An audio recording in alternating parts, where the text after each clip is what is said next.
Okay, let's start with this, I guess.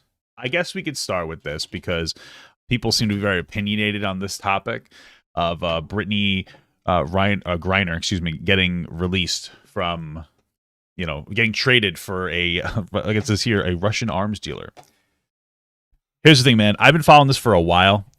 The short of it, and obviously when we get into it, you'll get more context. But the short of it is that she got arrested for some like BS charges, and it was very clear from the start that this was an attempt from Russia to hold a political prisoner that would pull a lot of mainstream attention, so that they can get like another prisoner released, or pull a prisoner for an exchange. That's what this has been from the start. Brittney Griner has been very good about taking it on the chin. She conceded in every way to try to stroke Russia's ego, because half of this is stroking Russia's ego. And it just didn't work because they wanted to hold her on like BS drug charges or marijuana charges. It was stupid. I know a lot of people are memeing it because they're like, this is ridiculous. We never should have given her up, but we should have. I think that fundamentally the strength of America is showing that like any citizen of the United States, going to another country will be protected. And this communicates that to me. She was a basketball player. She's not some kind of a Marine or a military member. She didn't sign up to be, in my opinion, unlawfully imprisoned. And so I think it does. Honestly, it's a hard decision that Biden ended up making. And I'm pretty sure Biden made the decision, or maybe the mouse controlling his brain. Beep, bop, bop, bop. I don't know. The little ratatouille on his head made the decision. But yeah, I agree with the decision. It's still a very hard decision to make. So I agree with the decision to protect, American citizens. You don't have to, but I agree with the decision. I think it was a solid, strong decision. So I've been back and forth for a little while now on whether or not to make a video about this topic, because it's not exactly goofy, but the more I read about it, the wackier it becomes, and the more unbelievable the story is. I'm sure you've seen all the headlines by now that Brittney Griner is being exchanged for a Russian criminal known as the Merchant of Death. Now, I'll go ahead and bring you up to speed on the lore if you don't know exactly what this is referring to. Brittney Griner was one of the best WNBA players in the league, and that's a really good accomplishment, by the way, because that's basically like being the best male basketball player in the 8th grade. So we really need to protect these people. I'm just kidding. She was detained in Russia on drug charges about 10 months ago. The drug charges were super minor. It was like 2 tiddlywinks of weed. They basically threw her in the slammer for thinking about marijuana. The actual story was they came after her for smuggling because they found vaporizer cartridges on her person which contained less than a gram of hash oil. So super trivial amount, really. Again, this is like, because this has been ongoing for a while. This was an attempt to get leverage to get somebody from Russia to get somebody out that they wanted to get out. Find more devil's lettuce in a church bathroom. She wasn't exactly some drug kingpin who was trying to escape the country with a duffel bag full of jazz cabbage. It was very small stuff. She was detained and thrown into a labor camp for the last 10 months, and since then the U.S. My understanding is she's been kind of just chilling reading books because they won't give her anything but books, so she's just been reading books. So I guess there's your silver lining. Has been working to try and set up a trade with Russia to get her back. Now I'm going to go ahead and tackle this complicated issue real quick, just right away, because I've seen so many people mention that this same thing would happen in America for the same level of, possession. Oh, absolutely not. From I think federally it's still illegal. It's decriminalized like everywhere. This wouldn't happen at all anywhere. Even where recreational marijuana is illegal, I'd say 99 times out of 100 they're going to let you go unless you're black. And I guess Brittney Griner's black. So then they're going to put you in jail, and then they're not going to let you pass go or collect your $200. No, but all jokes aside, I think that you have to have a certain amount of marijuana for it to be considered. Like, they'll just take it from you unless it's like an ounce or so or something like that. Then they think it's like distributing or something. It's some shit like that. But people in America get thrown in jail for years for very minor drug charges. And you're right. That's horrible too. It's horrible when it happens in America. It's horrible that it happened to Brittney Griner in Russia. I think it historically has happened, bro. That's a whole conversation about the war on drugs. A lot of people talk about it as an aspect of systemic racism, which I think it has a lot of merit to it. But like, it's crazy because like everybody was in support of it. All politicians of all like origins, like black, white, etc. We fucked up, guys. That's the crazy part about somehow this. It's the crazy part about how some of this systemic oppression works. It's just sometimes people just fuck up. They're like, I think I know how to do a thing, right? Like one time I tried to make a really nice meal, like a chicken cashew kind of like a dinner, right? So Instead of looking up a recipe, I just kind of like poured wine into a pan and then put cashews and chicken in there. It tasted like actual abysmal dog shit. So but I was meant well. I meant well, guys. It can both be terrible together. I think we can all agree on that. That's not some big gotcha moment. Now, getting back on topic today, the U.S. has finalized a trade agreeing to swap Victor Bout, the nice mustache, merchant of death, for Brittney Griner. And a lot of people have been scratching their heads saying that this seems like an unfair trade, a pretty lopsided deal. Yeah, I think it is. It is an unfair trade, but I still think that he should. Nobody was going to be happy. It doesn't matter if it happened. If they made the trade, people were going to complain. If they didn't make the trade, people were going to complain. This is one of the parts about being a leader that's difficult. You have to make a decision, and it's not going to be the right decision for everybody. And that's just a reality. Realistically speaking, we have particular moral values as Americans that we uphold, and Russia can go fuck itself. Our American values is supposed to be that you are safe anywhere you go. And so if something like this happens, especially with a very good basketball player, because they're going to get more media attention, America needs to send a signal. It's like, we're going to protect you if you go somewhere. And she didn't really do anything wrong. And she went to Russia. There's your thing that she did wrong. And so, they have to send a signal that's like, we will protect our Americans. It's bullshit that this is happening, but this is Russia's fault. Russia's playing these fucking games. And that's why we need to send endless amounts of financial support to Ukraine to destroy this fucking hellhole frozen tundra. No, all jokes aside, though, this is one of the reasons why we need to continuously, I think, support Ukraine in their fight against Russia to maintain their own land, because Russia plays these fucking power play games constantly. And this is why you can't give in, because it will just push. The land that Russia's trying to take over right now, I've said it 100 times, and we'll say it 100 times more, is land that they continuously claim there are Russians there, so we have a right to it. And the reason that there are Russians there is because Russia engaged in the orchestrated, basically famine, the killing, the starvation of Ukrainians, so that they can implant Russians and say, we have Russians there. The Russian people, I'm sure, are very good people, but the Russian government is fucking dog shit. And so, sometimes we have to make decisions that we don't want to make. That's life. That's what life is.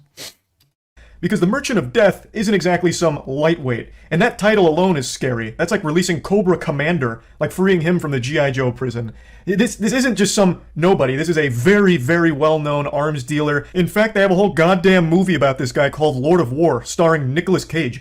This isn't some small fry. I've seen those clips. Crazy. Some faceless old pop Wiggleberry that was convicted for kegeling heroin. This is a big deal. Now, of course, I do agree that this was a wrongful conviction. Brittney Griner's punishment didn't fit her crime. This was pretty outrageous. Yes, I understand, a law was broken, but this kind of enforcement of it... Well, a law was broken, and then Rayner did her best to advocate to, she tried to get a lighter sentence, and she's like, oh, yeah, I really messed up. I'm so sorry. She jerked off the Russian government, because that's what you have to do, because they're a bunch of egotistical dumb fucks over there. And they still gave her the maximum sentence that they could for this crime. It was insane. Is absurd. And I think getting her out is great, but I do agree with a lot of people that are wondering, could we have got more for this trade? No, right now, there are still 2 other U.S. citizens that are imprisoned in Russia. Yeah, that sucks. I wonder why. And we just... imagine that this has to do with her being famous. I guess I'll look into them. Let's see. Oh, what the fuck? Okay, a security director and Mark Fogel detention.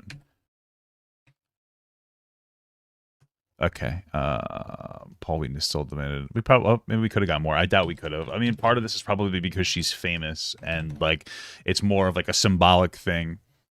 We'll look into this. Just gave up our biggest Yu-Gi-Oh card here to wait. So Mark Fogel was in the Marines.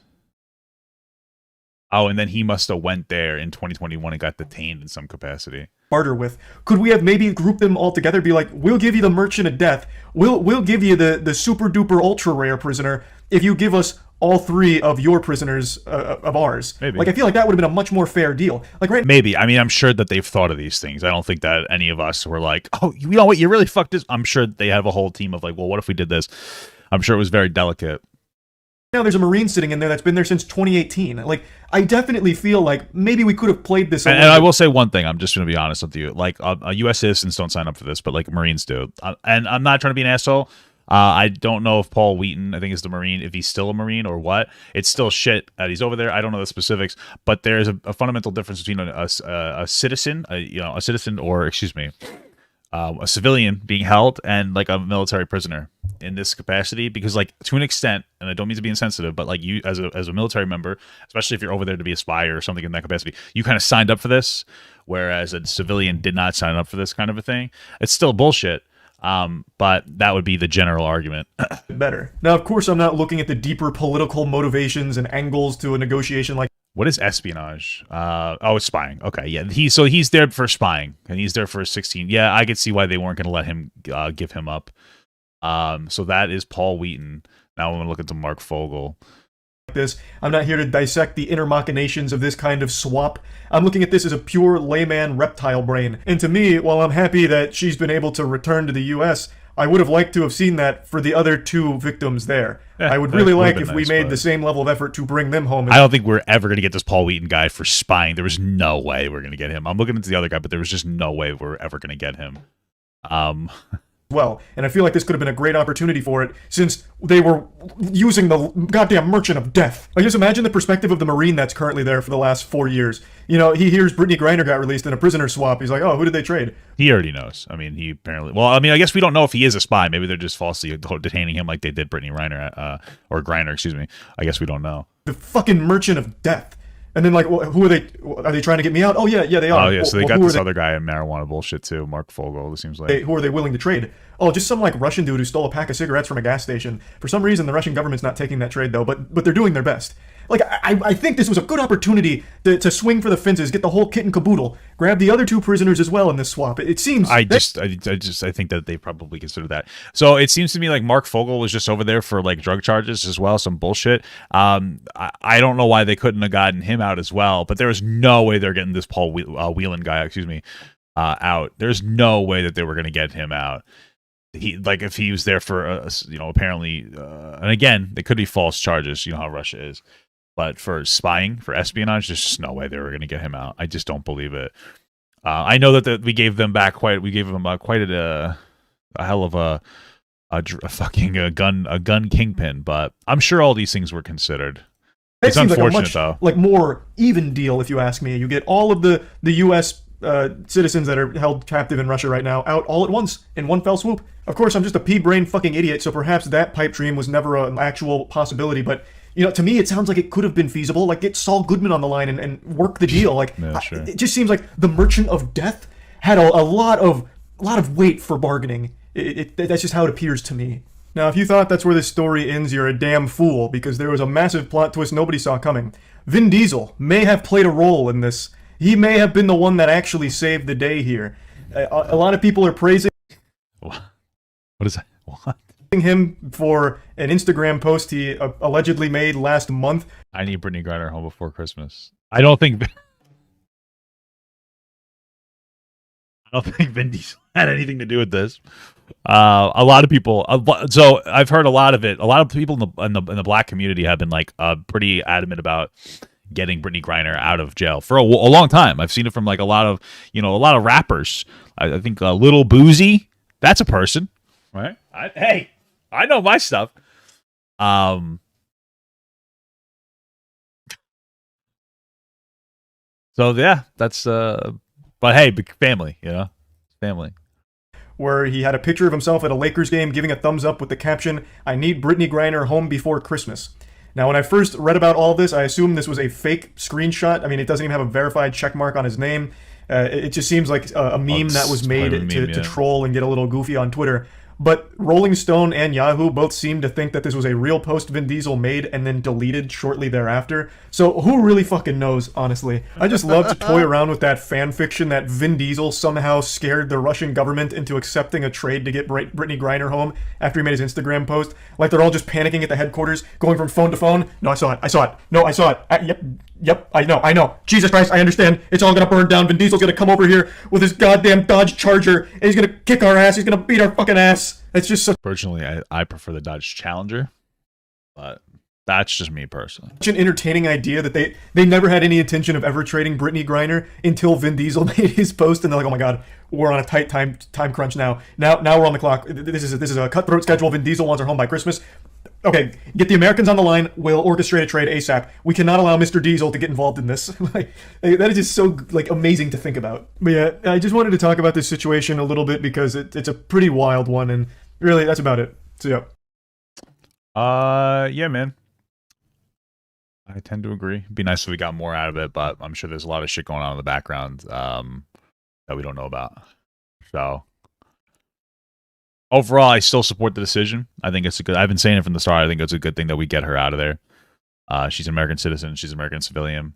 It would be nice to get them out of there too. Obviously, she's a large figurehead, so this is very much. A lot of this is about ego and like the way that it looks as well. Let's be real. So this is the. This is the biggest trade in WNBA history. That's true. This was the biggest trade in WNBA history. Thank you so much, No Name. That was the greatest. That's the title of this video now. Yeah, all 7 NBA fans are very excited for sure. Do you think a bad president for famous people? No, because we've already had this president set. Dude, it's one of those things where like life is about fucking a lot of times life is just about ego. It's unfortunate, but they they took a big figure of ours and we responded. We had to get him back. We had to get her back. I mean, it's the unfortunate reality, but we're always taking like ego shots at each other and testing each other from a perspective. If we didn't do anything, we might have looked weak, I wonder if they programmed her to be a Russian spy though. She's going to spy on women's basketball. Russia can figure out what the point of it is.